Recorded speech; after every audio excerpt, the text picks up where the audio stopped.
As far back as I can remember, I always wanted to be a gangster. One of the worst performances of my career, and they never doubted it for a second. We all go a little mad sometimes. I believe there's a hero in all of us that keeps us honest, gives us strength, makes us noble. You just gotta keep living, man. Livin. Son of a bitch. He stole my life. I love the smell of napalm in the morning. Welcome back to the Shot by Shot podcast. Today, one of the great modern directors, Yorgos Lanthimos, has cemented himself as one of the greats of the modern era and a true elite tier director to watch for years to come with his new film, Poor Things, which is a true, just every department film where no matter what department or area of storytelling you look at in this film, it's just an absolute masterclass with so much absolutely specific detail, creating this incredibly unique and detailed world, which is such a great modern film that also uses so many classic film techniques while, modernizing them with new technologies as well. So, Oscar, since you're clearly the one who I think appreciates this film more than the rest of us, and before any of us got a chance to see it, you saw it earlier than the rest of us and built up so much hype for it. So why don't you start us off with what makes this film so great and why people should check it out if they haven't seen it already? Yeah, so like you said, I've seen this film twice now. First was about 3 months ago in October, which was an incredible experience. And I'm glad I got to rewatch it, honestly. But yeah, like you said, Yorgos is he's such a pioneer of like this modern, weird, and polarizing cinema. In kind of the best way possible, and it's just really refreshing to see that kind of director exist in this time now. People just need to see this, honestly. I know it's absolutely not going to be everyone's thing. It's clearly that way already from kind of some of the reactions. It's an incredible story just about a woman discovering herself through like sexual freedom, I guess, that is not seen on this level nowadays. Because from my perspective, I think there's quite a big anti-sex crowd in film out there, and we kind of saw this with the reactions to Saltburn, that people just aren't used to seeing this level of thing on a mainstream level, I guess. But this is an absolute feast for me. One of my favorites of the year. All the performances are god tier across the board, and then Yorgos's eye for just color in general, and the way he uses his fisheye lenses, not too often he uses them so well, and I think just across the board, just every frame is a painting kind of film, in my opinion. But yeah, I absolutely love this film to bits. But yeah, I'll pass it on to Will. Yeah, I think there's not a lot we can say to lead you up to Poor Things. You kind of just have to go in blind, especially if you haven't acclimatized yourself with Yorgos Lanthimos. He's definitely a surrealist or different director. He definitely tells stories in kind of a Hollywood way, like he fleshes out characters, and there's like a prototypical approach to how he makes his film, but there is a very surrealistic approach as well. He keeps his characters at kind of a distance, and I think it's like this kind of weirdness, and he adheres to his weirdness that makes it good and really unique. So I urge you, if you haven't checked out Poor Things or Yorgos Lanthimos, to maybe check out some other stuff before you dive into Poor Things, because it is a trip. It is definitely Yorgos Lanthimos embellishing in his surrealist, bombastic style. And 2023 was definitely a year of directors embellishing in their style. We saw Scorsese, Nolan, a few others, Wes Anderson, who just really tried to push the envelope, see what they could do with their stuff. And Poor Things honestly fits that mold to a T. This is Yorgos Lanthimos going off leash. This guy just said, give me the budget, let me see what I can do, let me cook. And he absolutely did. There's, like Alex said, there's not really an aspect or department of this film that's lacking. Just about everything is firing on all cylinders. So I really appreciate it for what it is. And it's a really nice balance between modern filmmaking and an homage to like 1930s, 40s type of filmmaking, not just in the aesthetic, but how the production's actually done. So we'll talk about that a bit later. But yes, such a surreal and unique experience. I can't really describe it to you. Just go in and watch it. But I give it a 4 out of 5. It's my second favorite Yorgos Lanthimos film behind The Favorite. Ironically, that is my other favorite. But I thought it was really sensational for more ways than one. But Ryan, what did you think about it? Yeah, I think just from what you're saying, Yorgos Lanthimos is a director that we all can have a lot of respect for now. And a lot of his projects have not really worked for me. Some of them haven't. A lot of them have worked really well. But particularly things like Dogtooth or stuff like that. It's stuff that hasn't worked for me, and but I just think he is such a special director working today. Like, he takes a lot of risks, where that being his characters or his dialogue or his visual style. Like, he doesn't make films that are made to be accepted by everybody, which is like what kind of makes him stand out amongst most films today. And I think a lot of those films are quite polarizing because of that. Like I said, I didn't like Dogtooth. Some people hate Killing of a Sacred Deer. I loved it. And Lobster's another one that's very polarizing, but worked for me. And like you said, I think The Favourite was a big point where it really elevated his work into kind of a territory where it was like becoming one of my favourites. And it was the first film that he didn't write as well. So he started working with Tony McNamara, who wrote the screenplays for this and Poor Things. So I think these are probably his last two films have probably been his most two accessible films, and as a result, I think they really allowed him to kind of be more free with his directing. So I think he's continually developed and experimented with his style recently, and it's really brought him to the point where I think Poor Things is probably the best directed film of his career so far. And like what we're saying, like it's not really a film that you can really mark down as like comparing to anything. Like it's hard to compare it to anything else we've seen really. Like even to Yorgos, it's quite unique. It's like there's obviously like the Frankenstein elements that you've probably seen if you haven't seen it from the trailers, and the obviously there are a lot of things that start Poor Things like that, and I kind of think of Poor Things like its own Frankenstein monster of like a film. Like it blends a lot of genres and styles, like comedy, fantasy, body horror. It's like almost a coming of age, whilst also being like a surreal period piece. So it's a big blend of a whole load of genres, and there isn't really much that you can directly compare it to. So it really makes it unique, especially in this day and age. And it's even unique in Yorgos' filmography, which is really saying something for a director like his. So I really love this. It's one of my favourites of the year. I give it a 4.5 out of 5, and it's completely messed up my top 5 of the year because I just have no idea what order to put them in now, because they're all just so good at the top of the year. So yeah, I really love this. Alex, what did you think about Poor Things?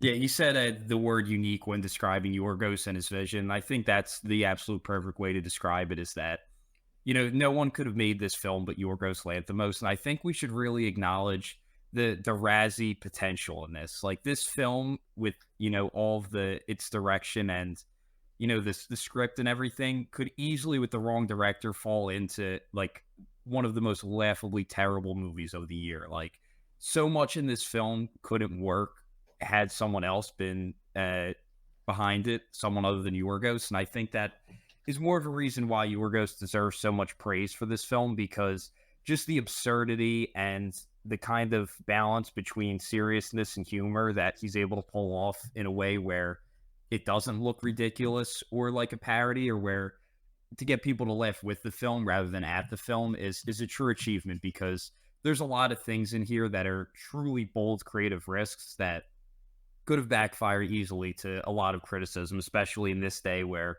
you know, like everyone's essentially a critic online, and easily could have been misinterpreted to be, for the film to not have the effect that he wanted it to. So it's a true accomplishment of the director. And, you know, another thing, that everything in Yorgos' filmography, you know, regardless of if you like his unique style or not, like you can't deny that the performances in a Yorgos Lanthimos film are always incredible. And the fact that so many of the most talented actors of this era, with, you know, people like Emma Stone and Colin Farrell, work with him not only once but multiple times, is a testament to how much the actors trust him as a director. And it's been very interesting to hear how his rehearsals go, where it's really not about rehearsing the script and figuring out how to say the dialogue as much as everyone talks about it as playing like theater games and a bonding experience, and just making the actors feel very close and comfortable with each other.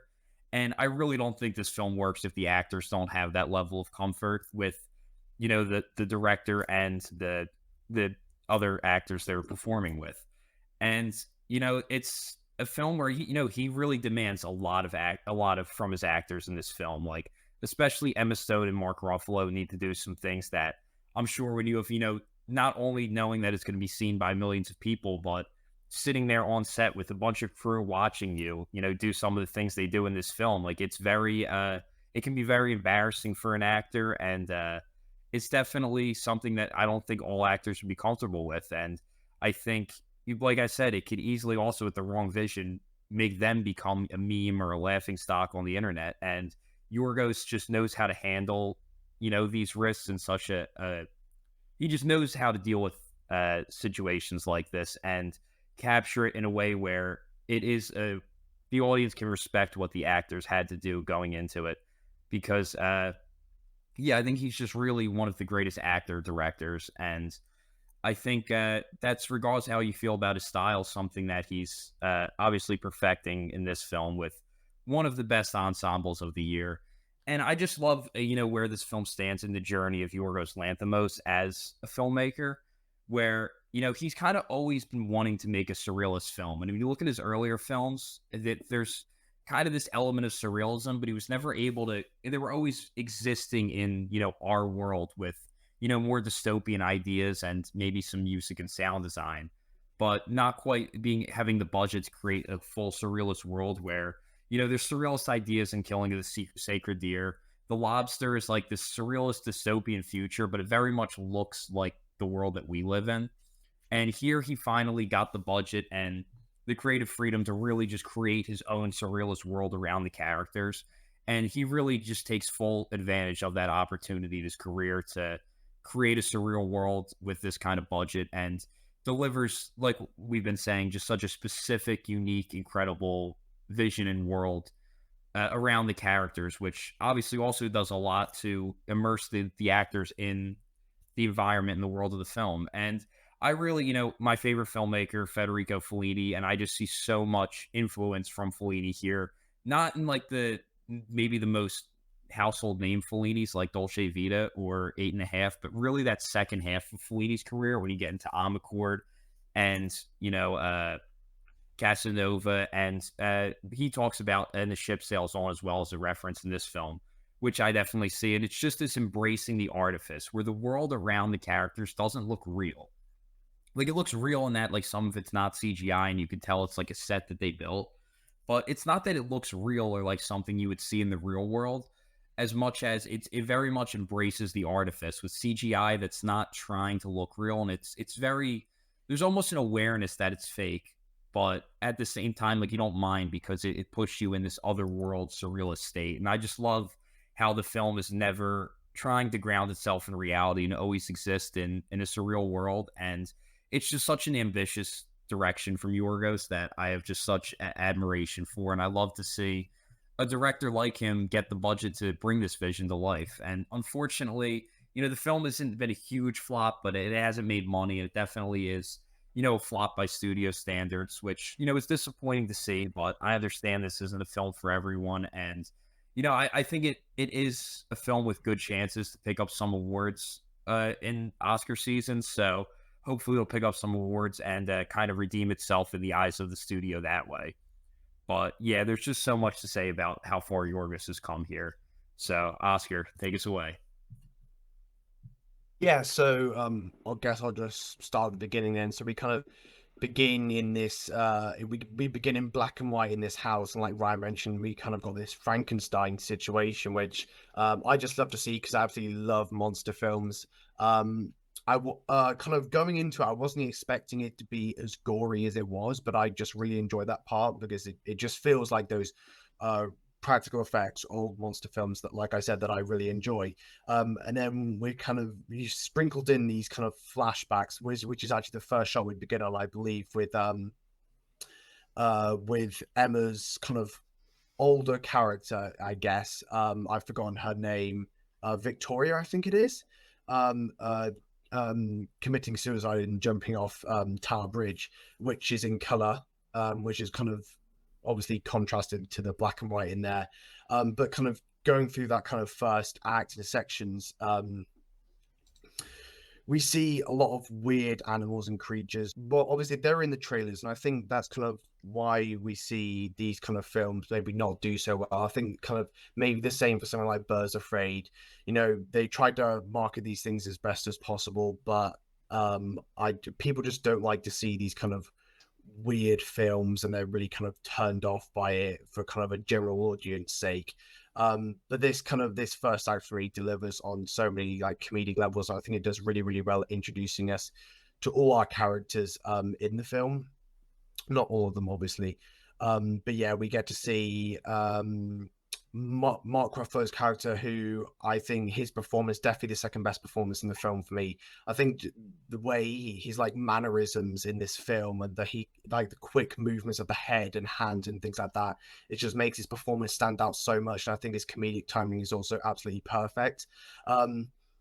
And I think, like Alex mentioned to me a couple of weeks ago about Emma Stone's performance being kind of out of sync from when it was filmed. So in this, we see her kind of earliest kind of form with her child brain in but an adult body, and she's dancing all over the place and she's out of control. And I think like seeing that, having that like not being the first thing that they filmed and having it be so out of order is just goes to testament to how incredible her performance was. But yeah, I think this, like the first act for me as a whole, just works so well. And I think I'll get onto it in a little bit, but like the transition between like the black and white into the color with what happens, I think is very clever. But I'll hand it over to Will. Yeah, I think Poor Things is definitely Yorgos Lanthimos. So just getting back to the style and then the creativity from Yorgos Lanthimos, because Oscar's talking about it's not that accessible for general audiences, and I tend to agree. It's not a film you'd take your grandfather to go see, I guess you could say. But I think what makes it so great in the realm of surrealism or just surrealist films or films that don't abide by Hollywood conventions is that, like Alex said, it's so unapologetically it. And like Alex said, we see that right from the get-go with putting these massive, set pieces on display. Maybe not necessarily ahead of the story in terms of the story is weak and the visuals are the only thing carrying it, but there's an emphasis on what's on the screen and who's looking at it and how it's placed. And I think Yorgos definitely embodies that lavishness. Like he's able to make these like grand scale sets seem relatively real, or at least appearing in these lives that these main characters are living. So just the ability to kind of grow on that scale and direct on that scale while also maintaining this like gripping yet imaginative, interesting storyline is a really testament to how good of a director Yorgos Lanthimos is. And he uses a whole bunch of techniques too that kind of envelop this design. Like he uses miniatures and hand painted backgrounds. Like there's some beautiful skies in here. Like when Bella kind of leaves her domain, her house, her captivity, the world brightens up like tenfold, and we see these crazy blue and orange and yellow skies, and just like really luxurious painted backgrounds, and just like the height and the luxurious and lavishness of it is quite spectacular. So just like Yorgos as a director, I think he is just a master. This is a magnum opus. He's pulling all the strings. And honestly, I liken a lot of his films to like a puppeteer. Like I feel like he's got his hands on all the actors and he's fiddling around and making them act in mischievous ways that don't really seem normal or natural, but it just works. And yeah, like Alex saying, that's just a testament to how great of a director he is, especially when he's directing his actors. And they said on set, there's no video village, there's no seats. You're standing up and you're talking to your cast members in character. So yeah, there's just a great sense of direction. So I can't sing the praise of Yorgos Lanthimos enough. And that's just what I kind of want to initially say before we dive into some of the big scenes of it. But Ryan, what do you have to say about Yorgos as a director? Yeah, like you were saying, like it's more accessible in terms of like Yorgos, but like even his like toned down version is like insane compared to like the normal version that you'd see in everybody else's films, and you instantly just see that like in the London section, like Oscar was saying, like all the weird and like quirky like Yorgos things, like the dog heads attached to chickens and all the stuff like that is really weird. I loved all the Frankenstein stuff as well, like with Defoe's character and Bella, like all the body horror, like Bella's brain being taken out. There was a lot of people squirming in my theatre when that was happening. So I'm kind of desensitized to all that stuff, so I didn't actually realize until like my second showing that people were like thinking that was really bad. But yeah, when she's like stabbing the guy's head and stuff, that was really good. That was some really cool, like hilarious, like body horror, and yeah, the whole London section was really cool. Like I loved the use of like black and white cinematography. Like instantly seeing that Yorgos is using like a whole range of lenses, particularly that like wide angle lens that he started using in The Favourite, which I loved. And I think all those different kind of lenses keep every scene feeling fresh for the whole film. They constantly mix it up, which I really loved. But other than the technical aspects, I think it really stands out in his filmography just to like the characters. Like they still have that unique way of speaking that Yorgos always has, but it's not like his other films where they're like very monotone and like kind of comedically serious.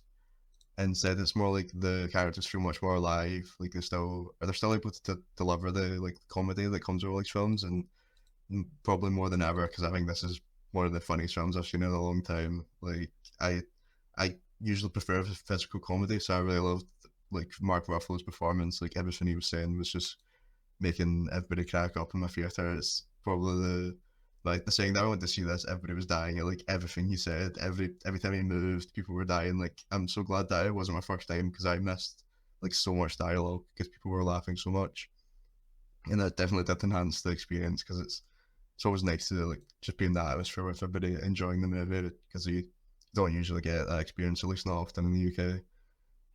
But yeah, the performances are amazing. Other than Ruffalo, like Emma Stone is brilliant here. Like a performance are probably her best. They having to balance that like different stages of like a rapidly aging child. Like I just kept thinking about what you were talking about in the last week's video, about how she had to like do them out of order. I just kept thinking about that throughout the whole film. Like it's crazy that she had to do all the London scenes at first because like she goes from a baby all the way to like the final form, like adult, and just to go back to that teenage stage for like Lisbon and stuff like that, which is a crazy performance. I don't know how she's done it. It's definitely worthy of that Best Actress Oscar when it does come to that. And yeah, it's cool when seeing like actors of her status kind of get to this point in their career because she's done all the kind of normal Hollywood stuff and she's kind of doing cool projects now. Like she's definitely like she's worked up from like comedies and stuff like late 2000s. She's won her Oscars with La La Land, and now she's kind of doing cool stuff with Yorgos. She's kind of his muse at this point, and I think they're just doing like every project together at this point. So yeah, it's nice to see her do like cool and unique roles, especially for an actress of her level. And the other performances, like Willem Dafoe is great. He's one of my favorite actors, just in general. Like I mean, he does a perfect blend of like being cold or still heartfelt, and I don't think many other actors could have done that. Could have done that as well in this role. The thing where he like blows the bubbles out of his mouth, I got a good laugh out of me like every single time. And yeah, I think that was all the performances. Yeah, they're all great. I really loved the London section. Yeah, and also the second time I went, I got like the theater was like a full applause, which is like only like the second time I've ever had that happen. Other than Oppenheimer, so I don't really like. It's a bit weird to see an applause, but it was cool to see it happen. For this movie particularly. Yeah, what did you think about the whole London section, Alex? Backtracking a little bit, I actually want to briefly touch on the just some of the side characters before tackling the behemoth character of Bella Baxter, because with her there's just such an insane amount of things to talk about. So I do want to briefly touch on just some of the side characters and performances, because I think that, you know, it's hard to walk out of this movie talking about anyone besides Emma Stone for many reasons. But I think that the side characters in the ensemble are just such a huge strength to the film. I guess to start, Willem Dafoe, who's probably the second most important character of the film. And, you know, I think he's such an interesting character because obviously his face is kind of, you know, like monster-like, and we find out that his father experimented on him when he was younger. And, you know, when you really think about it, because obviously later when there's the character of Felicity, who's like the Bella Baxter replacement, there's a lot of cruelty from him there. But when you really think about what cruelty was done to him, because he's essentially been a science experiment himself, he actually isn't as horrible a human as you would expect him to maybe be, considering his backstory of what's been done to him. But I think with him, just there's this interesting succession of science where he was kind of a science experiment and then became a great scientist. And then towards the end, we see that from Bella Baxter as well, becoming a scientist herself. And I think it's interesting too, because from the first scene when he's doing the science meeting, there's the two guys in the crowd who are like basically like calling him a monster. And I think it's interesting how he then dies by two people, Max and Bella, who have this great admiration for him. And because of his science, he's greatly admired by them, and he dies next to people who don't see him as a monster, and see him as a very important figure in their life and as like a father figure. And obviously Willem Dafoe is just, every performance he does is great, and there's just you can always expect a reliable performance from him, and I think his decisions with Bella Baxter are very interesting in how he just lets her be free and doesn't stop her, even though he tries to keep her there in the beginning in the first act, how he kind of lets her go free, and then in the end says, that she's not really his creation, that like she created herself. So I think despite the kind of ego and kind of control freak approach that the character could take, how he is very much there's this idea of letting his creations be free, which I think makes him a very interesting character. Then probably the second most notable character would be Duncan, played by Mark Ruffalo, who I think this is by far the best performance of his career. And a lot of people are talking about how funny this film is. I feel like for me that's kind of the Wes Anderson effect of other people find it funny, but I didn't find it super funny myself. Like there's some good like chuckles here and there, but I didn't think it was as hilariously funny as some other people. However, the one person who really did have me laughing is Mark Ruffalo, who really shows what a comedic actor he can be, not just through his line delivery, but just through his physical performance. He's a hilarious character, and just when he just slowly just deteriorates and loses his mind by the Paris scenes, he's hilarious. So he gives a great performance where we see Bella Baxter really evolve as a character. Mark Ruffalo does the opposite, kind of devolving this character. And yeah, I mean, he definitely, I think, gives the best supporting performance of the film. And I know Dafoe is in the conversation, just like him for best supporting actor, but personally, I would give it to Ruffalo. Then the next side character would be Max, who's kind of Willem Dafoe's apprentice. And he's the one character I don't really love. I feel like he's kind of there a lot of times for exposition dumps. And I feel like a lot of the time his scenes just feel like a chance for the characters to kind of dump their feelings or exposition on. So I don't think he always feels like a totally fleshed out character. And I think he's kind of more just like a character there for everyone to shit on. So he's the only one who I didn't felt as like kind of fleshed out as some of the other characters. But I think the actor who portrayed him, I forget his name at the moment, but he did a very good job portraying the character. Like the scene where he's trying to get her not to leave, like he has a very expressive face, but his eyes kind of have this unbreaking stare at the same time. So I thought he gave a very impressive performance, even though I didn't think it was the most well-written character. And then one of my favorite upcoming actresses, Margaret Qualley, who doesn't have a ton to do in the film necessarily, but I think, it's a difficult performance in its own right, how how she needs to have this blank, like childlike stare at all times. And I think she does a very good job with those scenes. Giving Margaret Qualley more scenes in this film would add absolutely nothing to the film other than just a showcase of more great acting. So I would have loved to see more of her character, but obviously that really does add nothing to the film other than just give a more showcase of good acting. But I think her character's interesting because we see that Dafoe doesn't allow feelings to develop for her like he did with Bella Baxter. And I really like this one moment where just the juxtaposition of scenes where we have a scene of, I think it's a scene of Bella reading, I forget exactly what it is.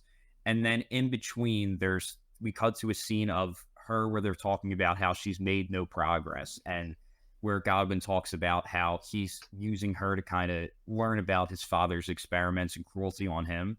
And then we cut back to Bella Baxter, where now she's like super educated, carrying books, and she has an interaction with Ruffalo where she's just clearly a lot more intelligent than him at this point. So kind of patching the two scenes of Bella Baxter's evolution in between a scene where she's not progressing, I think says a lot about, how Margaret Qualley's character was never allowed to go be free. And because of that, she never develops the same way that Bella Baxter did. And, the first scene we see her in the film is they're having a catch and she can't catch. And then in the finale of the film, like right when they kind of ram to slow motion, is now she can catch now that Godwin's passed away and she kind of is able to be free. And the last character I want to talk about is the head of the brothel. and that's such a perfect casting. She's such a, once again, like Fellini, like Yorgos is just so great at casting faces and these side characters that just have such memorable looks. Like all the scenes in the brothel are just like all the people he casted there are just so distinctly disgusting looking in like just such a distinct and memorable way. And I think the way he casted faces in that entire chapter, it just adds to the film so much without any words. Just the look of these people is very out of the ordinary, and I'm sure he had to go through tons of people just to find such distinct looking people. But the kind of like head lady is so perfectly casted with like tattoos just head to toe all over, and like her makeup is like the lipstick carries over onto like her chin, and the eye makeup like going over her eyebrows, and it's just almost looks like sloppy to a degree to give her this certain characteristic. So I thought that role was just so perfectly casted.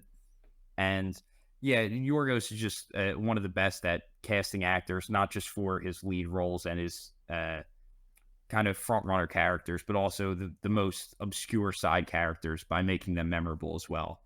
But I'll pass it off to Oscar.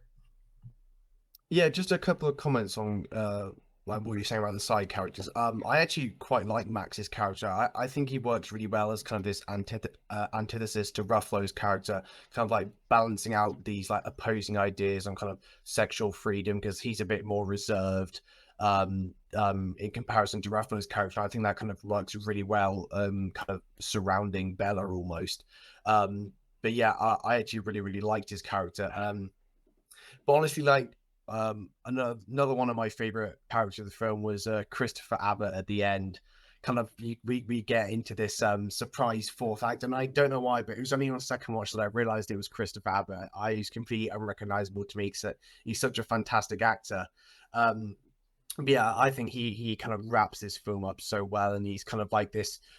We kind of get like these almost three stages of like men almost. You kind of got Max, who's at the bottom, he's a bit kind of more reserved, and you kind of got Ruffalo in the middle. He obviously, we see kind of a lot of sex scenes between those two, and then you kind of got Christopher Abbott's character, who I've completely forgotten the name of, at the top. He's kind of this really cool character who just wants to trap Bella instantly, and that's like the only side that we see of him.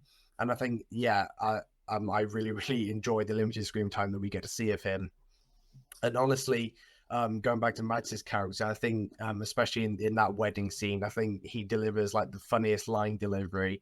When Mark Ruffalo says, "Oh, William Dafoe's character's drawing blood," and he just goes, "He's got cancer, you fucking idiot!" And the line delivery is so perfect; it makes me laugh so hard every time.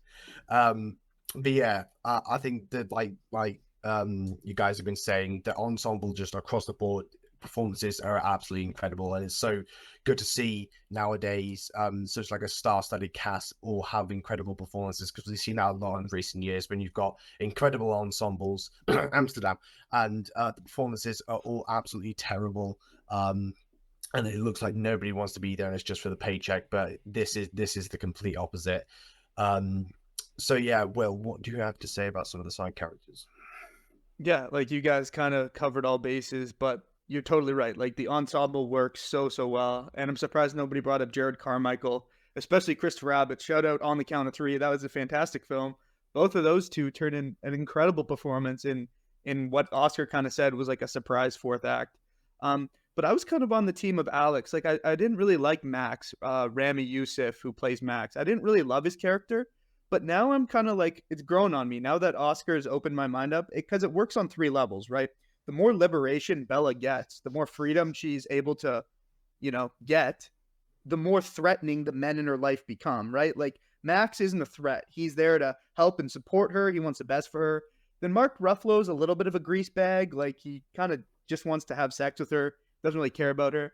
But then Christopher Abbott's character, like Oscar saying, is like the anti-man. Like he wants to entrap her, enslave her.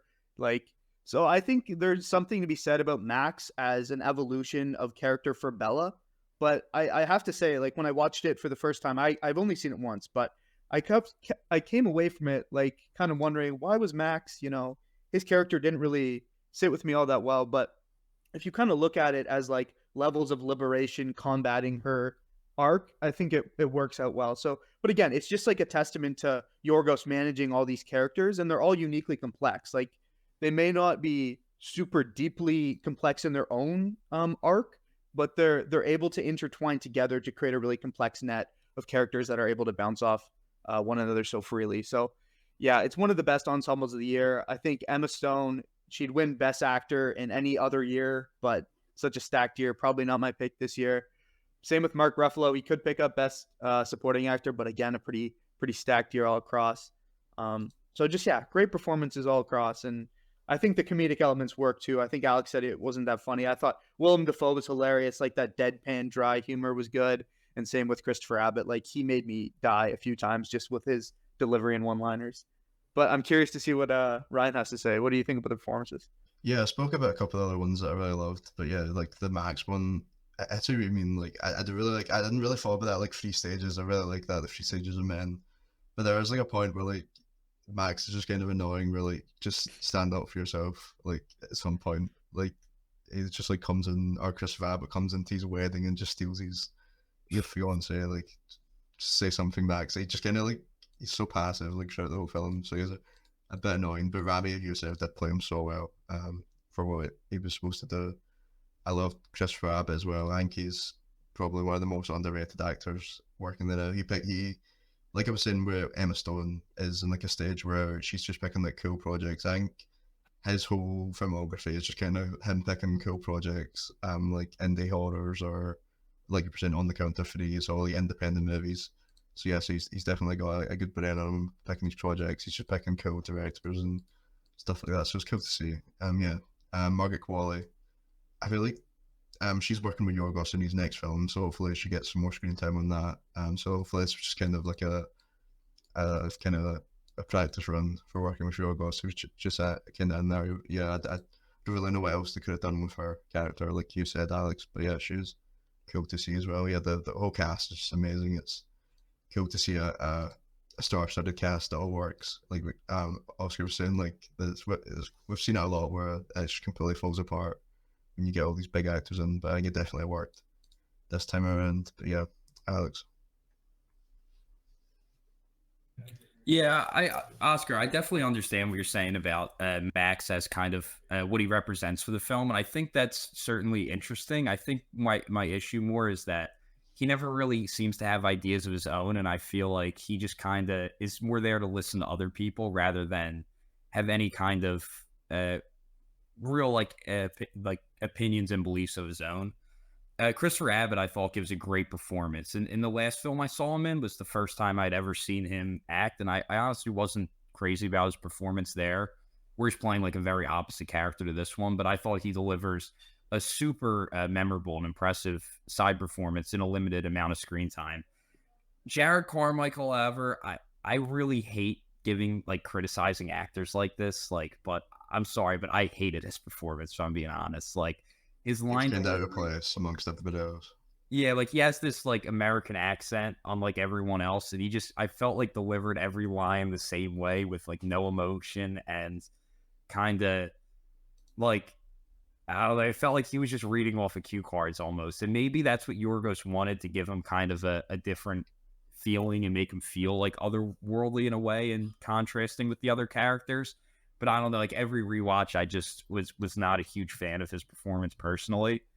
But I'd rather talk about someone whose performance I think we could all agree on was incredible, and that is Emma Stone as Belle Baxter, delivering that's really what this film is. It's just all about the journey and character arc of Bella Baxter. And, Yorgos's other films there's always this great curiosity throughout the entire film, where like there's always things that us as the audience want to figure out.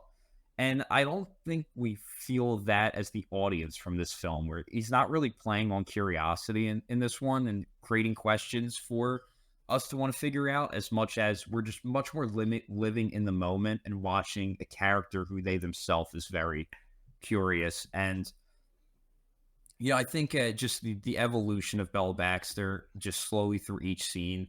I know they talked about how they kind of divided it up into 5 phases of the character, and they were Emma Stone, because they had to film out of order, kind of as their anchor was knew like, okay, we're in this phase of the character, which I do think the one change that's a little abrupt is when she's in Paris, and it's the scene where she's walking with her friend and sees Ruffalo outside. I felt like she got like super intelligent there a little abruptly, but I think that's likely because of the filming out of order element. But that's the only part where I felt the rest of it I think is very subtle and such a brilliant evolution. I think that it's really a coming of age story that doesn't feel like it because the character looks the same the entire film, and even though she looks like an adult, it's a child's mind. And I think what makes Belle Baxter a very likable character is just, or interesting character, is the sense of adventure. And I think a lot of the film is an adventure movie and just a desire to see the world and explore and learn things. And yeah, there's just so much about the evolution, like going from third person to first person, and the way they evolved, the way she walked from like this lumbering toddler walk to, walking like a normal adult human. And yeah, it's also interesting how every even though she's in the beginning like like I said, like a toddler's mindset, she still makes all the decisions which drive the narrative, and they're very influenced normally by the effect of some decision she made, where first she chooses to leave with Ruffalo, and then she innocently has like she doesn't but she has a interaction, I'll just say, with someone else, and Ruffalo freaks out about that, which then leads the film to the boat, and then she innocently gives the money away, which then leads them to Paris. So she's constantly still the one making the decisions, which are moving the story forward and kind of guiding her adventure, rather than having other people make the decisions for her and just kind of take her along for the ride. And it's interesting how she just has like no understanding of conventional society, which makes for like a good like humor element to the film of just her cluelessness. And it definitely adds like a lot of charm to the character, I thought. And it's kind of like, I keep referencing Fellini because I know Yorgos has a great admiration for him as well, mentions him a lot, but it's like Lystrata, where there's a character who in the beginning we don't really know how much she understands or how much she's comprehending. And slowly, as the film progresses, we see her notice more and more things. And that's where we start to realize that she's learning and becoming more aware, even though her speech is still very much like toddler-like speech in some of like the Lisbon scenes. Like we see her becoming more aware of things around her. And, as far as Emma Stone's performance, I think she's like a hockey player who could shoot, skate, stick handle, defend, and like has an IQ of the game. Like she just is the complete triple threat in how she evolves this character with her speech, her eyes, her body movement, and just the way she seems to be thinking psychologically. Like she just evolves this character in every possible way that an actor can evolve a character. And it's just, I really just don't even, Yorgos even said in an interview, like he doesn't know how she did it. And I don't know how she did it. I think most actors don't know how she did it. And I think the key thing though that Yorgos did as a director is allowed them just to have fun and play around. Like Emma Stone talks about how much fun she had in this role.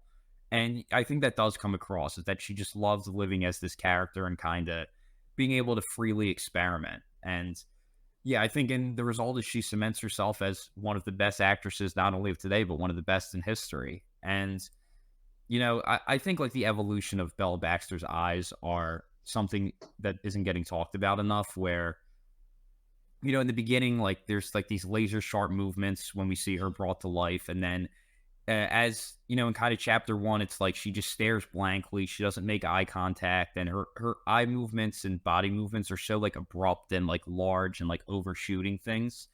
And then by the time she returns, when the lady opens the door, she just she makes a comment about her. I think she calls her a whore, and then Belle Baxter just does like this quick like smirk, like eye roll, and like keeps going. And it's just such a contrast with like the over exaggerated movements that and reactions that we saw from her when she had left this place, and now she returns just as such a more like intelligent and like matured and composed woman. And yeah, I just think there's so much to talk about with how much she evolves this character. So Oscar, I'll let you take us away here.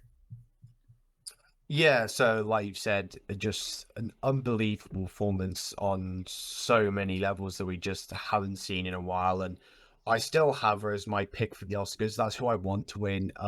and I do generally think she's going to take it. But yeah, just the range and levels that she shows just in one film is unbelievable. And kind of going back to, I touched on it earlier, like probably my like favorite bit of direction in the film is the first time that we see color in the present is the split cut that she has sex for the first time, and I think that works so well just as a piece of visual storytelling. And it's a really quick cut, and it took a lot of people by surprise when I saw it twice in cinemas. But yeah, really good, or as she calls it, furious jumping.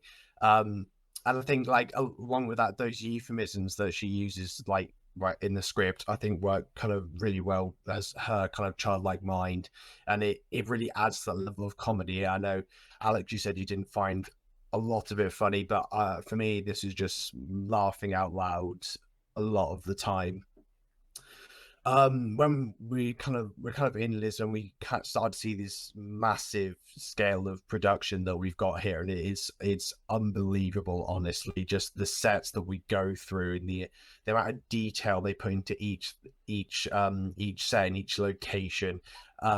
It was unbelievable, and I like the transition, those kind of title guard transitions that we get in between each location, with the kind of in the black and white with the really weird things going on, like her riding a fish or something.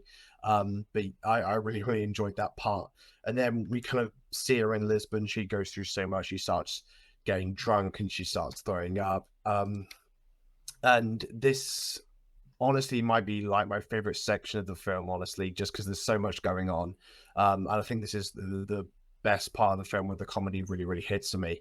But yeah, I'll pass it on to Will. What did you think of kind of that Lisbon section and Emma Stone's character? Yeah, I think kind of circling back to what Alex is saying, like Bella Baxter's such a monumental character. I haven't done any research on like the source material, but it's such an interesting character to cover, or at least idea. And I think Yorgos is playing with a lot of interesting themes here that you maybe wouldn't associate with something like this. Because like Ryan's mentioned earlier on, there's so many different genres kind of playing here all at once, like comedy, period piece, surrealist, like it's just all over the place. But Yorgos has a way of grounding it. And I think the main theme that he's able to attach everything to is this preservation of adolescence. And I think that's like a very prevalent theme throughout the entire thing. And it's kind of reflective of the way he directs as well. Like he's kind of like a kid playing in a sandbox with all these crazy assets, essentially. But as Bella like goes on this journey, we kind of see her cling on to this adolescence or this youth outlook on life. Like her world is so bright. We don't know if that's actually what she's seeing, or maybe that's just, the world they live in. But I perceive it as that's just Bella's young, youthful eyes dialing it up to 11. Like when we were all kids, all the world seemed to be way more saturated, way more contrast. But I think there's just like a really nice connection between that and the overall story. And then, of course, it's obviously has something to say in regards to feminism. Like it's a very liberating performance and a liberating film for Bella Baxter. So the ability of Lanthimos to kind of intertwine those two, this liberating feminism and this capturing adolescence, they kind of merge in this beautiful performance that Emma Stone balances so well. And her character is just immaculate going through these different stages. And we kind of touched on like the 5 chapters, but I think the 5 was kind of an interesting number to break it up. I kind of see it as like a 3 or even a 2, like when she's at home and then when she leaves, or like we mentioned before, like the 3 stages of men combating for liberation. But yeah, such a complex character, tons of themes that are interwoven here. But one that I found was really prevalent was that holding on to adolescence and that youthful outlook on life, which provides great moments of humor and just a really overall interesting story for me. So yeah, I can't praise the writing and the arc and the performance from Bella Baxter and Emma Stone. It was just sensational to really go on her journey with her. Yeah. Ryan, what do you think? Yeah, like how you like worded it with like, Yorgos is like almost like childlike, because I seen like whenever they like were feeling that scene wasn't like working properly, they would just go into their toy box of like lenses and just pick out something to like switch it up. So it's a cool way of looking at it. And I think that was a cool part of the film because they would just randomly like change it to a different lens or like handheld or something like that, and it would really switch it up for every scene. So I love that part. But yeah, just the whole Lisbon scene it's a crazy change from the London like aesthetic because you go from this like black and white and suddenly you're seeing all these crazy colors, and it's kind of puts you in the position of Bella because she's kind of seen the whole world for the first time, and it's a completely new world for her. It's like she's seen colors for the first time, so it's really puts you in her position really well, and I really loved just so the vibrant colors and scenes, kind of like Victorian steampunk aesthetic. It was really amazing. Like the production design is probably my favorite, or probably the highlight of the film for me. It's like they're making that kind of use of old Hollywood techniques while still blending like modern visual effects into it, which I think worked really well. Obviously they filmed on a practical soundstage with painted backgrounds and stuff, which we don't see often very much. So that was really cool. I think it worked really well. I seen Lanthimos said that one of the main inspirations for that was actually Coppola's Dracula, which you can 100% see that with the backgrounds and the vibrant colors and the skies and stuff. Like it's such a perfect blend of like practical and special effects techniques that I think was kind of normal for older Hollywood, but it's amazing to see it now because it's rarely ever seen, especially recently. But yeah, I love the whole like Lisbon sections. It's some of the best moments of the film. It's probably my favorite section of the film as well. And I think those like transition scenes where you see like Bella in like this really weird like situation in black and white, when it's telling you like it's a new location, kind of splitting up the movie. I don't know how they'd done that, like how much of it was visual effects, but I think it was really cool. Like it was probably like, I imagine like the cruise ships and stuff where it was like a mix of shots. And I think they actually used the volume with the boat scenes, which is one of the only times we've seen that actually used properly with outside of like the Batman, because I know Disney are using it a lot and not using it properly a lot. Yeah, recently in all of their projects. Yeah, I think they used it for the CG animated water. I'm pretty sure they used the volume for those sections, so that was cool because you can. I was kind of prepped to see what was practical, like painted sets or CGI, and I couldn't really tell, so it worked really well, I think. But yeah, I love the whole Lisbon section. Alex, do you have anything to add about that whole section of the film? Yeah, I got a lot to add about all of them. Although I will say, because you did mention steampunk, and I saw an interview where someone said it in the crowd, and the production designers and Yorgos weren't too thrilled with that description. I know a lot of people are saying it, but apparently they're not too fond of that description. It does look kind of steampunk though. Like it is so Victorian steampunk. That's totally it's kind of like simultaneously like futuristic and old kind of looking. Yeah. They kind of it looks Victorian though. Like in its best moments, does, yeah, honestly, yeah. It looks like a period piece. So yeah, like the style and like the characters and the commentary on like high society and things like that is very, very Victorian. But yeah, it definitely for me it seems kind of steampunky. So Yorgos. I just think once again, like just the worlds he creates are so great. And actually, I know he didn't intend to shoot the beginning in black and white. Originally, it was supposed to be just the flashbacks were black and white, and then he decided to do that for the first act instead. And I think it's interesting because it's like the first act is where the world hasn't really opened up to her yet, and she hasn't really seen the world, and it just makes the color that much more impactful when we see it. And Lisbon is the scene where she really starts to see the world, and the fact that we're also as the audience seeing color now for essentially the first time aside from that opening, I think just adds the impact and punch to the Lisbon scenes, which I think was a great decision by him.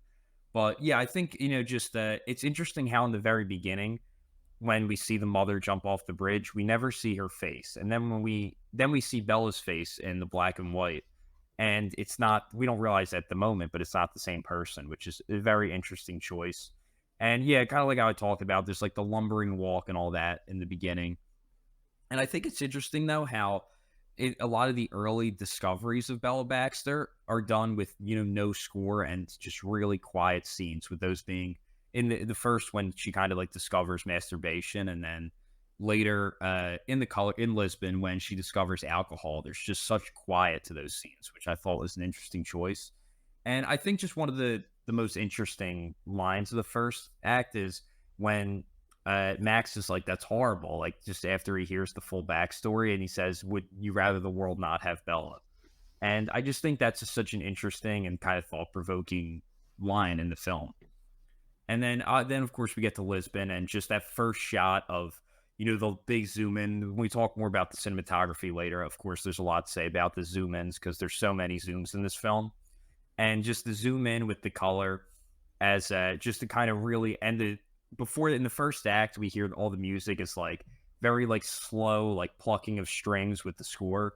And right when we go to Lisbon, it's like the super fast-paced music with the impact of the color, and what we're seeing on screen just adds, such a punch to the audience for that transition, which I thought worked great.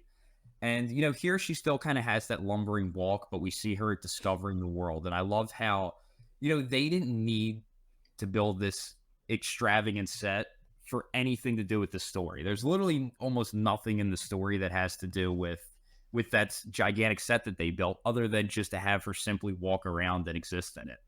Like, almost all of the real scenes that kind of move the story. I know this is important to move the story forward, but I'm saying a lot of like the scenes that most Hollywood producers would see as important are scenes that happen, in interiors. And they built this gigantic kind of outdoor set just simply for her to walk around and kind of take in different things about life and just existing. So I just love the commitment and the decision to build such a big set for something that many others would see as not super important. And I love how Yorgos recognized how important that is to her character development.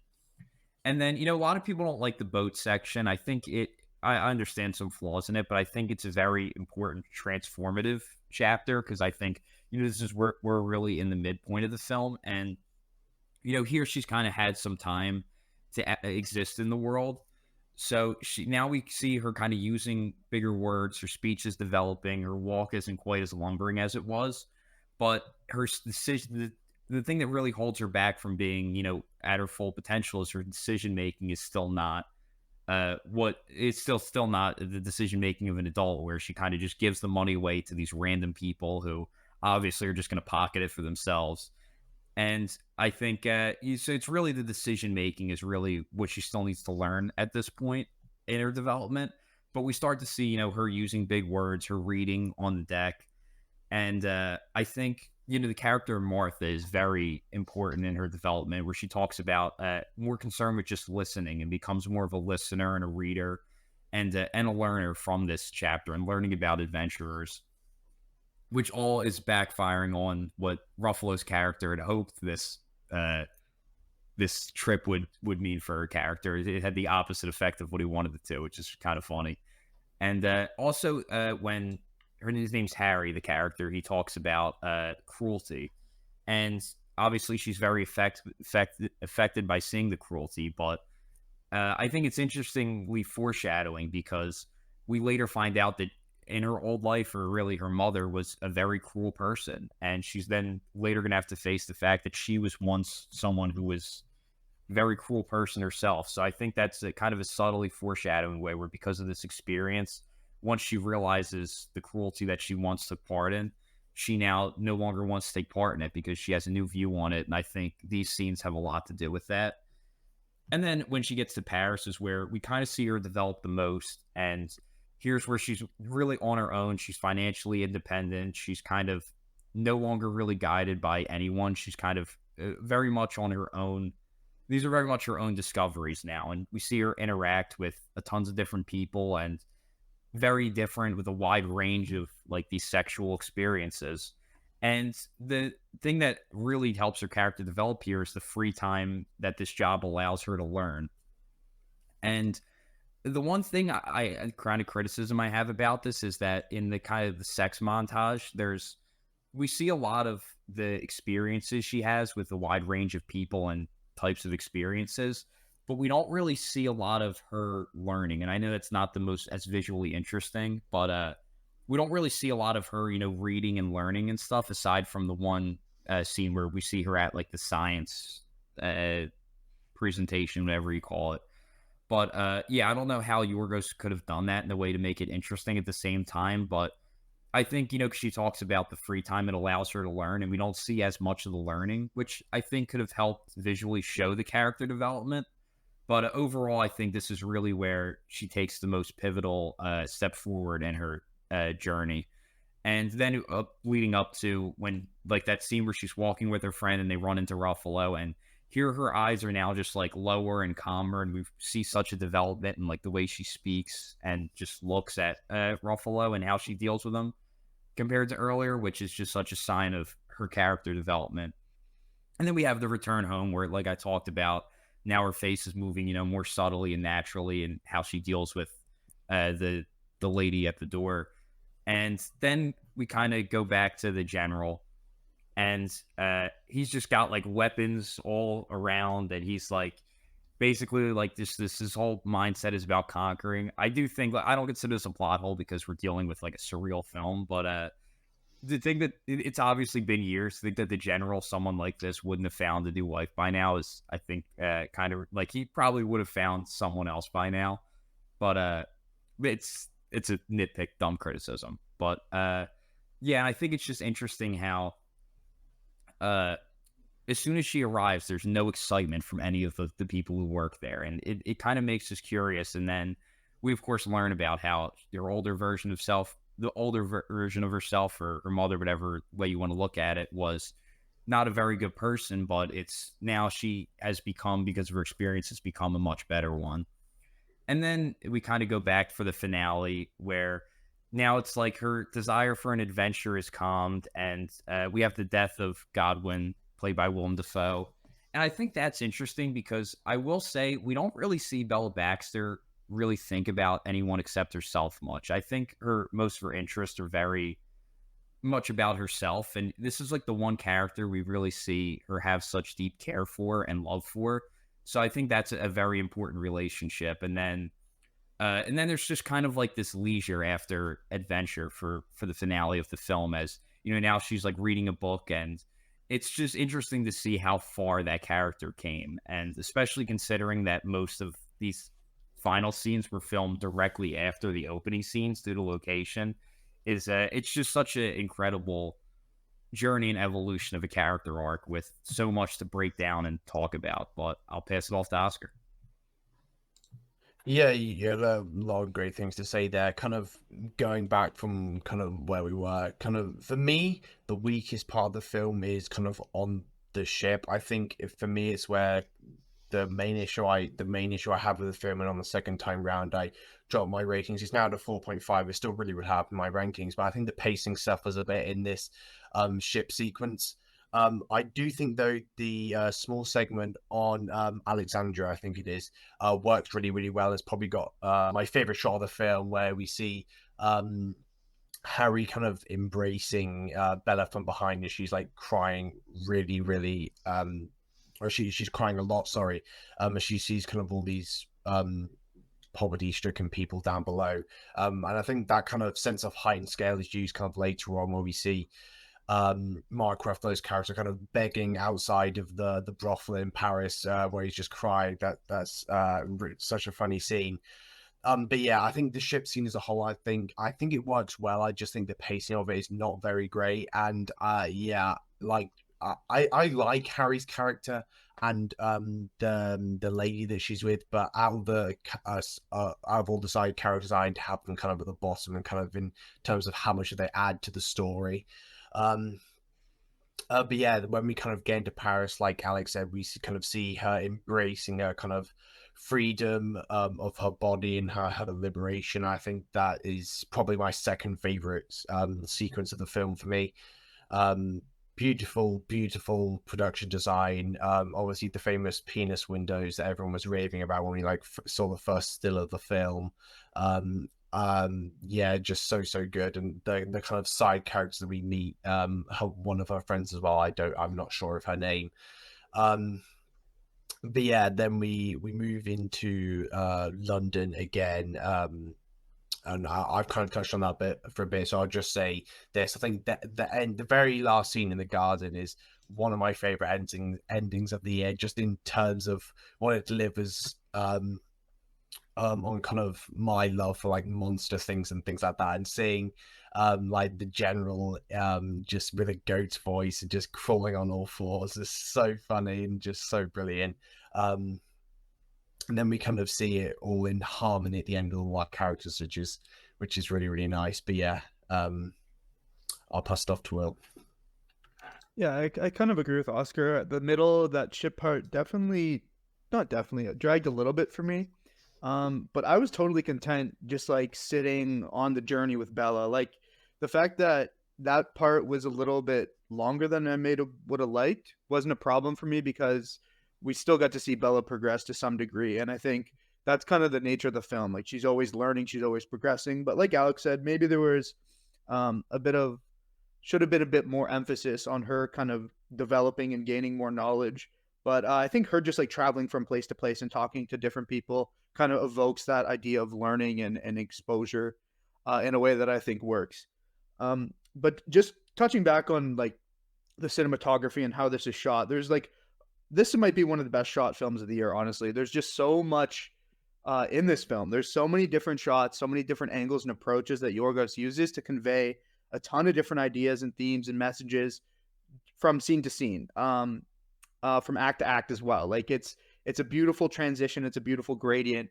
And we kind of see that early on. It's beautiful black and white photography. Like there's such an attention to detail with light when you do this type of black and white photography, because you can't really get bailed out by pretty colors. So you got to make sure that your blacks are black, your whites are white, and your grays look really good. And I think in that kind of like, I don't even know what you call it. It's like a dungeon of sorts, like that. It was so Victorian and eerie and looming, and just the lights and the grade on that really made it come to life for me. And then obviously it progresses out into the world. We get some pretty sweeping shots that show the scale and the three lines of space, like Oscar was talking about, the height. We see a lot of classism, or a lot of notes towards that. And then in terms of like working on planes, we see like a lot of big, grand backdrops and backgrounds, kind of like Alex said, but Bella doesn't really need to operate or engage with them. Most of the good stuff is done in candlelit, dimly lit, close, tight, these circular vignettes, these fisheye lenses that really kind of draw attention and focus your interest on what's going on in the center of the frame. We see some really good moments, really good comedic moment when Bella's having dinner with Mark Ruffalo's character, and there's this older guy who's staring at her, and Mark Ruffalo basically notices that she's getting stared at, and he storms over there and roughs the guy up. It's one of like the best 60 seconds of just like watch this unfold. And he when he's walking over there, he uses that vignette, that fisheye or whatever, a lens within a lens, to kind of evoke that stress. And I think it's so great. Like that childlike chaos, like everyone's got a kid in them, that ridiculousness, that nature of human, I guess, just really beautiful. And there's a ton of shots literally like that throughout the entire thing. And yeah, there's like, we always see this like circular bokeh too, like when the depth of field is really shallow in a lot of scenes. Actually, when we get some close-ups of Emma Stone, there's this like circular movement of light that's going on in the background that I think is gorgeous, and it just like really centers your focus right in the middle of the frame, and just amplifies the performances, quite frankly. So I just think overall, top to bottom, black and white, in color, the grand, the intimate, just about every frame in this is gorgeous, and it's just such a perfectly shot film, especially through the middle there. Even though it does kind of drag a little bit, I had no problem looking at it because it was so pretty. But yeah, Ryan, what did you think about how the film looked overall, I guess? Yeah, going back to the ship part, I didn't really think that dragged. I don't know, that was some of the best moments in the film for me. Especially some of the comedic moments, like you were saying, like when Ruffalo starts to fight the guy, he tries to punch a baby. There's so many really great moments in that, especially was that on the ship? Was that in Lisbon? Was that maybe in Lisbon? The baby was Lisbon, and I will say that is a moment that had me cracking up when she. Yeah, That I'm going to punch that baby. That's so funny. I think that was Lisbon. Yeah, I think it was. It was right before the dance scene. Yeah. Was the dance scene in Lisbon? Yeah, it was. Okay, I was thinking that was the ship as well, because I was going to say the dance scene is one of the best moments as well, like when Bella goes up and starts dancing and Ruffalo has to go up there and like start pretending that the dance is like elegant, try to make it look stand out. Yeah, that was one of the best like physical comedy moments. I was thinking that was the ship for some reason, like that whole scene. But yeah, I really loved that part. There is a bit where he like threatens to throw that old lady over the side of the boat. He starts fighting all these guards, like dragging her off a chair, which is quite funny. But yeah, back to what you were saying. Yeah, there's still like moments like that, like when he like throws the books off like the edge of the boat and stuff like that. But yeah, I mean the pacing maybe felt a bit off for me, during like the mansion scenes, with Christopher Abbott. That maybe I didn't really love all of that.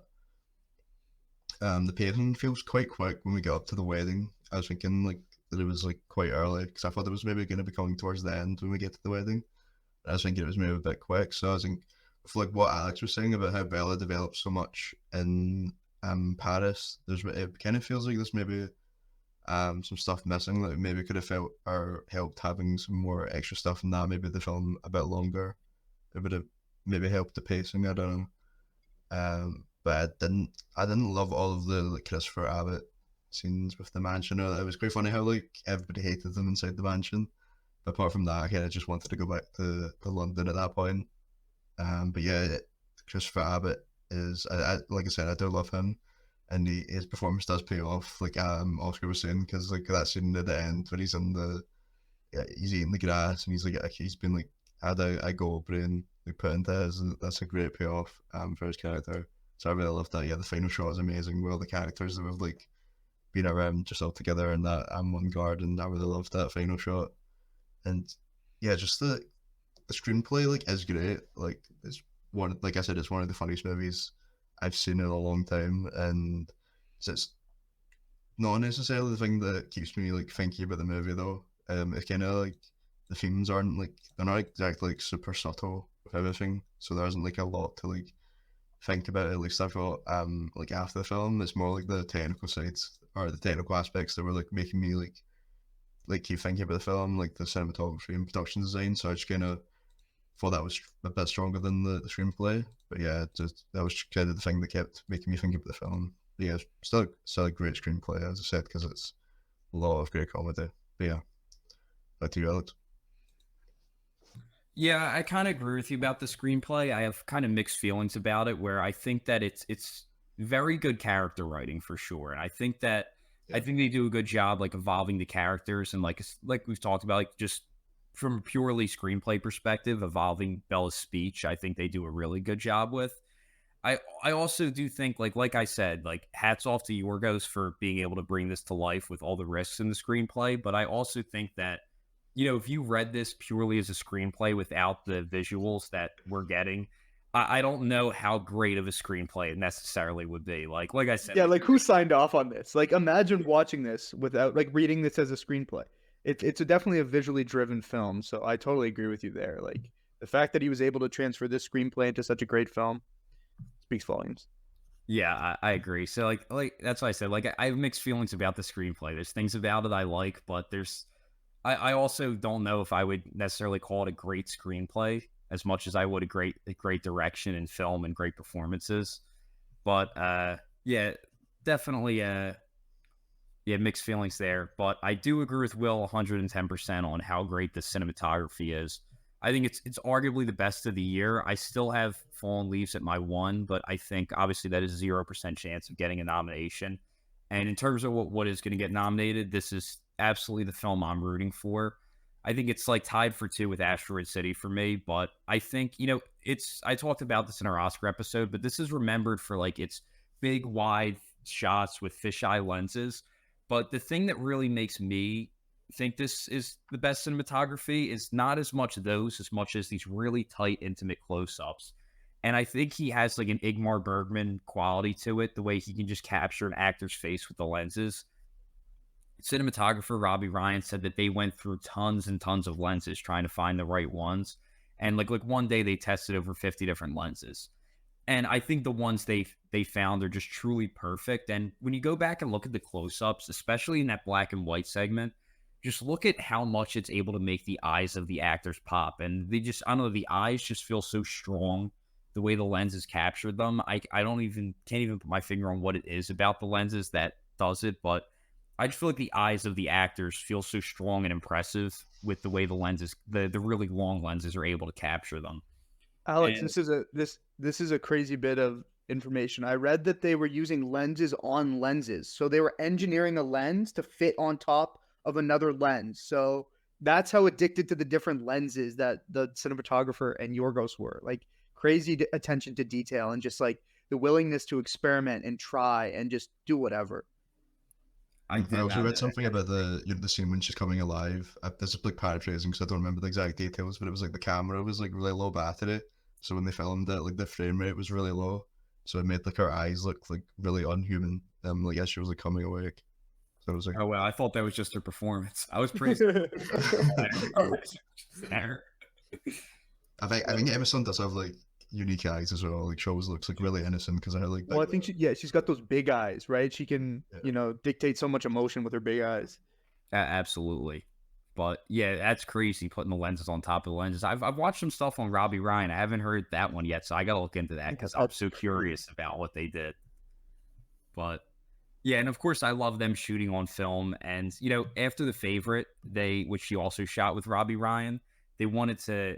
Obviously, that one also uses these really wide fisheye lenses.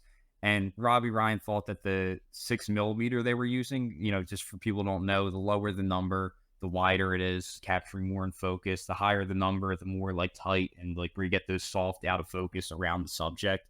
That's like the higher the number, which compresses space. But he thought the 6mm was the widest lens they would ever discover. But Yorgos was like insistent that they could find something wider, and eventually they found the 4mm, which is so wide it creates that circle because it's literally like it's just impossible.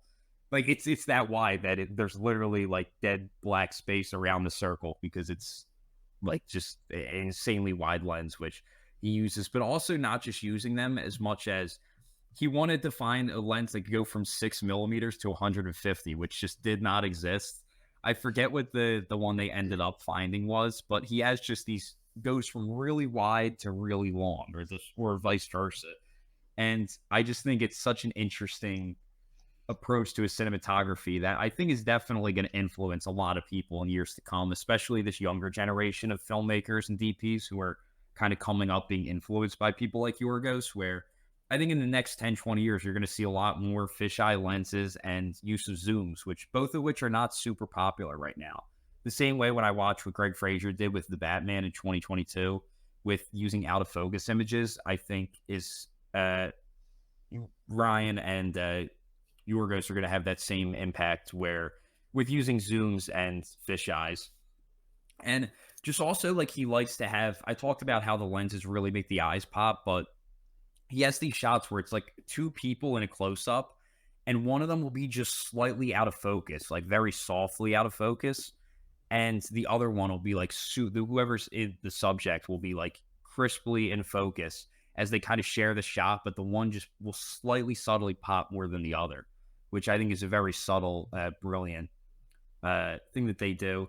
As for the black and white, like I think it's not like really a film noir black and white aesthetic. Like it's still very bright in its black and white compared to what a lot of people think of these days with like the film noir, high contrast, heavy shadows. It's really not that in its approach to it. And yeah, I think it's definitely a visual spectacle and like beautifully visually. In terms of visual storytelling, I don't know if it's the strongest. I mean, it's visual storytelling strongly through, the way they capture the actors' faces and the way the actors move visually. I don't know if, the compositions and what they're showing necessarily tell the story as much as some of the other films, but it's still just such an achievement in cinematography and creating a unique, an emotional response to the images that we're seeing and the way it captures the actors who do so much visual storytelling on their own. And yeah, I think I was trying to pinpoint all of the areas it uses the fisheye. Like there's one after when Mark Ruffalo fights that Will was talking about. There's one after the surgery, one after when she's collecting money off of the bed, one after Max learns her backstory, one when Margaret Qualley's painting the wall. But I don't think there's really like a specific pattern to the fisheye lenses. I think he just kind of used them where he felt appropriate because, I don't think there's any like necessarily connection between where he's using them like I thought there might have been at first. But yeah, definitely one of the best shot films of the year with incredible cinematography that's not only beautiful, but just groundbreaking in its discovery and experimenting, which I love to see.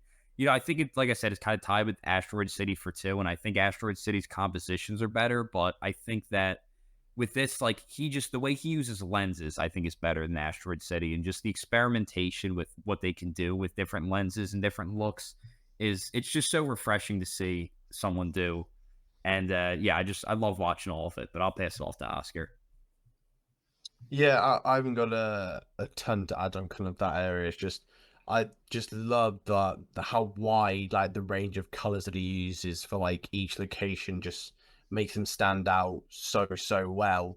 And kind of the contrast of when we're starting in London, we finish in London, but obviously one of them's in black and white and one of them's in color, and I think that works just so well. Kind of as a whole, as kind of a round out for the story, rather than when you go from the black and white London then to Lisbon. I think just seeing those two is honestly not what I expected it to look like when it went into color at the end, especially the color of the house as well.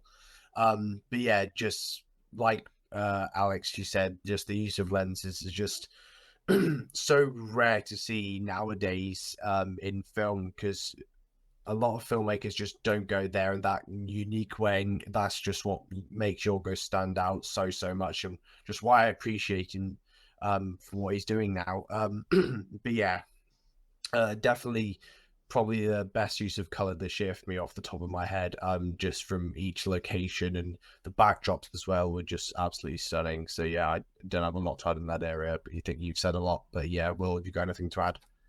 Yeah, I think his use of color is very deliberate. Like, it kind of reminds me of like some great directors who started directing in black and white and then eventually, directed color movies. And they use color as like a tool. I think Alex was mentioning this earlier on. But color is such a vice. It's such a vice to demonstrate or portray whatever you're trying to portray. And I think Yorgos really does that. There are like really precise colors in here and details that really try to evoke different emotions and feelings. So I think you're totally onto something. Like, the use of color is pretty deliberate, precise, and definitely a spectacle.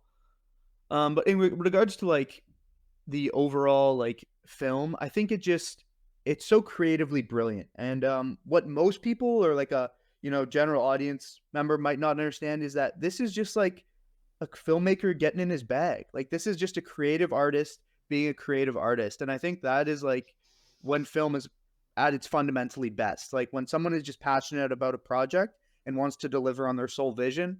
And for me, that's exactly what Poor Things is. So I had such a treat. I had such a delight. I'll probably revisit it. I could see my rating going up. I definitely missed a few things here and there. It's a pretty long film, so a lot to take in. I definitely want to watch it again. But just all in all, it's just such a great film, cinematography-wise, acting-wise. We've kind of summed it up all together. But Ryan, do you have any kind of last thoughts? Yeah, just some stuff about the cinematography. Like, I liked how he used it to like aid the jokes almost at times. Like, there was this moment when they go out with Bella for the first time in the carriage, and it cuts to the carriage coming down the street, and it looks like he's on a horse and carriage, and then it eventually reveals that it's just a fake horse head that's in front of it. That was a great moment, like the comedy, but it like makes it seem like there's an actual horse. I didn't actually notice until the second time I seen it, but that was a really good joke. But yeah, with the colors of the black and white, like the London is completely different when you go back to like Day's house. Like the production design is like completely different compared to what you like see when black and white, like all the like antique stuff like on the wall, like it's a completely different whole area. And I just loved like the contrast between those 2 points. Yeah, I had a big thing with the screenplay book where we're talking about the book to movie adaptation, because this is actually supposed to be Glasgow in the book, but in the movie they made it London. So. Robbed. Would have been pretty dull, to be honest. So I actually meant to ask you about that real quick, because Yorgos talked about when he met the author, and the first thing the author did was take him around Glasgow and kind of just show him all these specific locations that inspired him. And I haven't read the book. I don't know what the differences are, but just based on my personal mindset, I feel like if I had read the book and knew about this author, I'd be pretty upset by that because it seemed to have meant a lot to him. So Yeah. I'm curious how you feel about that. If you ever watch Yeah, I've Olympic not looked Skin, too much into it. that's just Glasgow. Yeah, it's Gotham. Yeah. I've not looked too much into like the locations and stuff that like you went to. Like there's like a bridge that like is kind of similar to the London Bridge that is, I imagine, is probably what he used in the book, but I can't really think of anything else that like he would have used, because I know he like took Yorgos about Glasgow and like showed them all the location or like inspirations that he had for the book. But yeah, I've never really looked too much into that. That's so Just, like, sad. what he showed them. Imagine someone's just like, oh, here's my town that I wrote this book on. And then he's like, okay, yeah, we're going to Lisbon and we're going to London. Fuck your Glasgow. Yeah, that kind of sucks. It works. They Like probably go to Lisbon, Lisbon in the book. I'm not sure.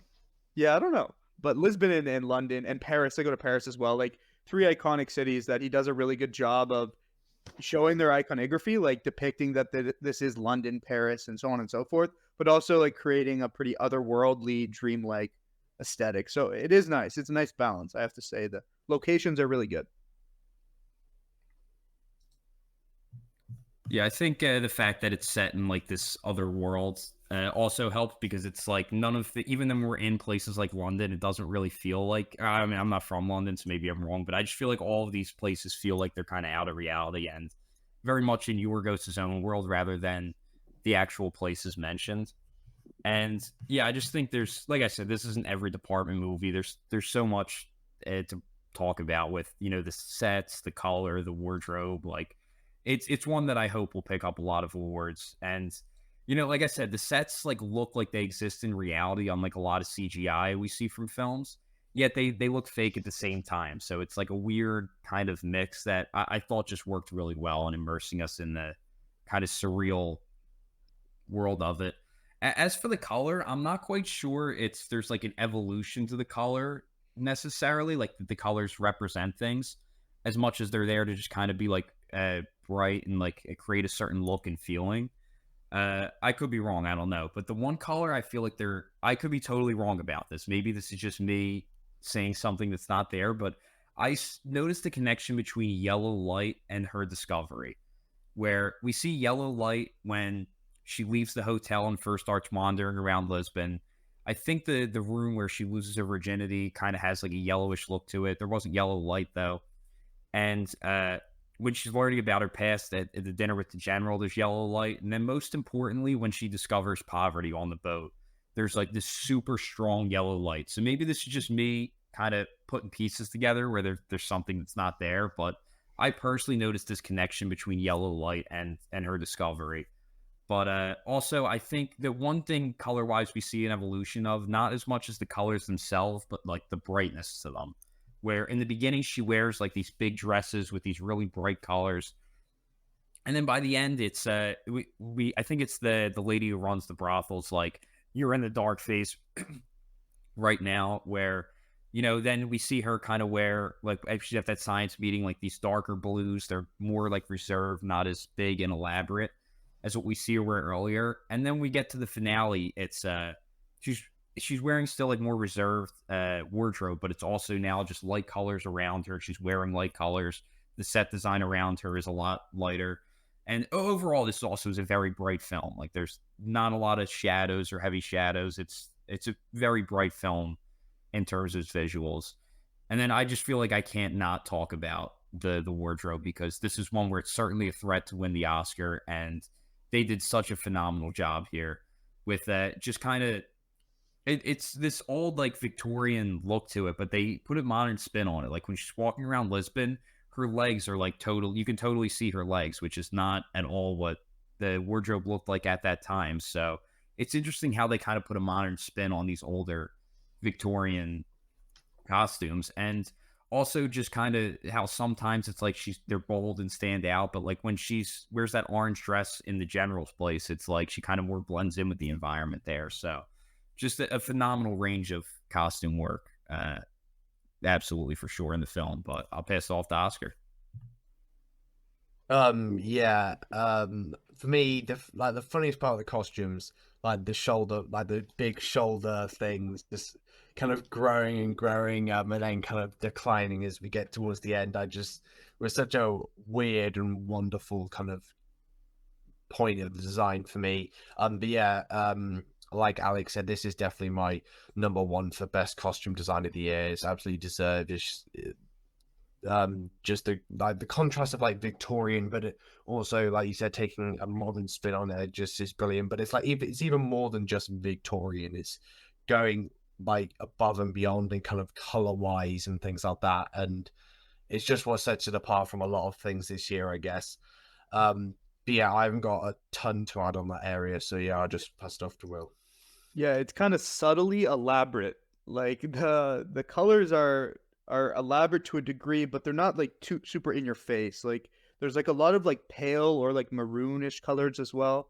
And I think like Alex, I don't think colors necessarily, are red is angry, but they just kind of evoke a tone, and there's kind of that brightness with Bella, that kind of childlike brightness and exuberance and kind of pale colors that we associate with her. And then I noticed like some of the dimmer lit, more like menacing conversations she has with the men in her life are usually under candlelight with the reds, the maroons, the purples, So I think there's not necessarily a correlation as that much, but more just like developing tone and aesthetic and that type of thing. But yeah, like you guys said, the costumes deserve all the praise. Some really gorgeous, really innovative, and really cool stuff in here. So I'd be happy if it got some Oscar buzz, and I could pick it to win my Oscar, honestly. But yeah, Ryan, what did you think? Yeah, it's probably my favorite for costumes of the year at this point. So I think it should definitely be up there for Oscars. Also, production design. I think it should probably be winning over.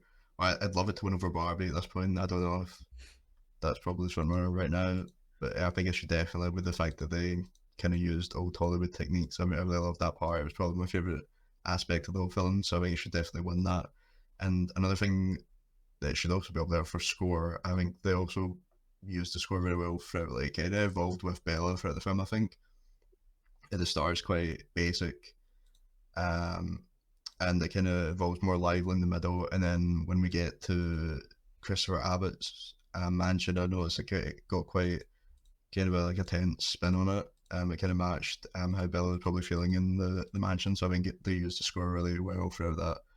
And it's kind of it's kind of that same like little tune from like the trailer. It's kind of like changed throughout the film, but yeah, it's still a really good score.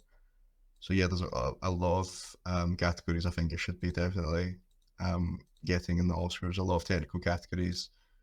I don't know about the screenplay, but definitely a couple of those actor ones as well. On top of those, probably should be getting 2 supporting actors in the at least nominations, and then of course I think Emma Stone will most likely be definitely going up against Lily Gladstone at this point.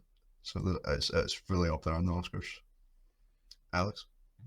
Yeah, I'm glad you mentioned that, Ryan, because we could not end this episode without talking about the top 3 most important things in film. Number 1, music. Number 2, music. Number 3, music. And this film absolutely should be a threat and will be for Best Original Score from, I apologize, I forget the composer's name at the moment, but it was his first ever film score. It's the first film score he's ever worked on, and he gives like this category in the Oscars such a fresh sound and feel from what we're used to. It's not like these beautiful orchestral strings like we're used to hearing. It's a very unique score, and I think it's definitely like an avant-garde type of score. Like it's very kind of abstract. A lot of instruments that I've probably never heard of, and just these kind of random, unique, not commonly used instruments give the film such a unique sound and feeling. And it's not the type of score I'm going to listen to in the car necessarily, but it's so effective for what the film's trying to convey and what it's trying to make you feel. And Yorgos certainly puts a great importance on music with the storytelling. Like each chapter kind of has its own score to it, but at the same time, there's like this cohesive feeling and direction to all of it with the kind of unique instrument use. From the very opening, like it's a while before we even hear the first word of dialogue. Like the music really the music really captures the first like opening minutes of the film. And like I talked about, actually the composer can be seen in the dance scene. He's the one blowing that like crazy horn thing. And Jerskin Fendrix. Gerskin Fendrix, that's it. And yeah, in the beginning with like these slow string plucks, as like she kind of, her intelligence isn't there yet, 'cause she has the mind of a toddler. And then, like I talked about, that ramp in the score once we get to Lisbon when she loses her virginity. And then also, actually, real quick, because the score's also very big and fast in that kind of sex montage of her and Mark Ruffalo. But once she goes to the brothel, the first, I think it's 2 sexual interactions she has is we don't hear any music because she's not like enjoying it. And it's after she has that talk with the lady who runs it. And she talks about like the discovery and all of that can come from it. And that's when the music kind of returns with like this circling woodwind type of sound and really kind of gives those scenes energy again. And also all that too, when she's away, there's no score for any of the scenes with Godwin and Max, which is interesting. And yeah, there's just so many like that, like whomping score for the general that we hear when he interrupts the wedding, and then it comes back when he pulls the gun. There's kind of like longing, nostalgic score when she goes to return to the bridge. And yeah, there's just so many, like the end feels super grand. And also kind of like a sci-fi score when we meet Martha on the boat. So many great score moments in this film, which Gerskin absolutely knocked out of the park with his first film score. And also can't ignore the sound design as well, even though it's not as the sound's not necessarily what takes the forefront as much as a lot of the other departments in this film. But when Bella's just standing in the doorway, we kind of dolly around her right before when she sees Godwin right before his death. There's this really strong silence there. It's just pure silence, like no room tone, absolutely nothing that worked great. And then another really subtle sound moment is it's Martha, Harry, and Bella talking on the boat. And whenever we cut to a shot of Harry, there's like this white noise, kind of lower volume, like the sound of waves that more sounds like white noise. But we cut to the other people in the conversation, it disappears. And I thought it's super subtle. I didn't notice it till my 4th watch, but it's I thought that was just a really interesting decision. I don't know why he did that, but very subtle and interesting. But could it have been a mixing problem? Like, do you think it was? Okay, yeah. I don't remember that at all, but yeah, I noticed it. It was really subtle. Yeah. I don't know if it maybe is a mixing problem, but just knowing how specific Yorgos is, I just can't see him that going over. If I noticed it on a 4th watch, like Yorgos probably watched this like 400 times. Absolutely. So I feel like I find it hard. Everything's done for a reason. Everything. Every single step. Every single intricate piece of work is done for a reason. So yeah. And that's why it's good to be someone like Yorgos who has such a specific vision for everything else. Because even if that is an error, we're going to sit here and defend. Even as an error, we're going to sit here and defend it because his vision is so specific that we just have this trust that would be specific too. Exactly. Yeah, but I think everything you're saying about the score is kind of true, right? It's not something that you're going to like bang your head to necessarily. Like it doesn't rival Babylon, let's be real. But it's a very effective score in what it does. Like it's got those awkward spurts of strings and kind of woodwinds that kind of come in at abrupt times. Just kind of fits the entire mood of the film. So yeah, for me, it's not like a super good score. Like I wouldn't have it taking home any Oscars, but I understand the effectiveness of what it's trying to do and what it does do. So it played a role, but not the biggest role in the film for me. Yeah, it's still Ludwig's Oscar, 100%. It's locked in. Absolutely his Oscar. No I tried listening to it earlier on its own, and it does not work the same as within the film. Like it's quite jarring. Which one? It's not something you can. Yeah, pair of things. You can't just listen to it on its own. Yeah, I just looked it up. It looks like he's just a musician in a pub or something. Like, actually, we should also mention that this is not only his first score, but this is the first time Yorgos ever worked with a composer. Before this, he always used the pre-existing music, and he was never really had the trust to use a composer. So this is the first time he ever gave that a shot, which is a big. And he's not even a composer; he's a pop musician, allegedly. No, I know. Yeah, which is so funny. Yeah. He makes pop music. It's not. He's never done a film score before. Well, I think it works. I think I'll give it a stamp of approval. I think okay. Well, I think that kind of sums up our episode on Poor Things. Of course, if you haven't seen it, go check it out. Yeah, hop in. Real quick, I did forgot to say that this is not at all the movie I expected to see when I walked into the theater. Like, I was expecting a horror movie. Like, that poster of Emma Stone where, like, she's tiny and the dress is big. Like, I was expecting to see, like, a horror thriller, like something more like The Lobster or Sacred Deer. I didn't, and then I saw it get in comedy section of the Golden Globes. I'm like, there's no way this movie's comedy. I'm like, what? But I'm very happy with what it is, and it's a film that I have it at 4.5 because I don't hold it as highly as the favorite, and I don't know. I've enjoyed rewatching it in its theater run. I don't know how much I'm personally going to rewatch it when it leaves theaters, but I think it's also, this should have been an October release, but so much to study and learn from this film. There's so much detail in it. Tremendous direction from Yorgos. It should have been a 2023 release for us. Yes. We should have had it at the same time as everybody else. But kind of a tough release date. Our friends in the UK didn't really That's get really to weird. That, like, originally it was it was meant to be released same time for everybody, and then the strikes, like, obviously they pushed it to December, but like for us they just is separated, which is crazy. I know. And but just that's weird. kind of the risk you run into when you're making a movie, right? You can never really know how long these things are going to take, especially when you're such a creative person like Yorgos and you want to fulfill such a unique vision. It's going to take time. So I don't begrudge him for, especially with the strikes and stuff.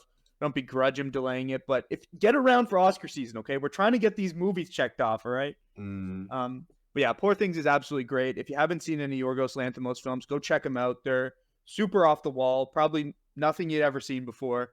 And Poor Things is no different. Go check it out. Of course, we want to hear your thoughts, what you think, what you like, dislike. Leave the comments below. But that kind of sums it up for our Poor Things episode. Thanks so much for tuning in. And if you haven't seen it, first off, I don't know why the fuck you've been listening up to this point, but at the same time, maybe you haven't gotten to see it in theaters, but it will be rescreened because it's definitely getting an Oscar nomination. Every Oscar nomination gets rescreened during the 2 weeks before. So if you didn't get to see it in theaters or didn't get to see it, definitely check it out in theaters during that rerun. Mm-hmm. Perfect.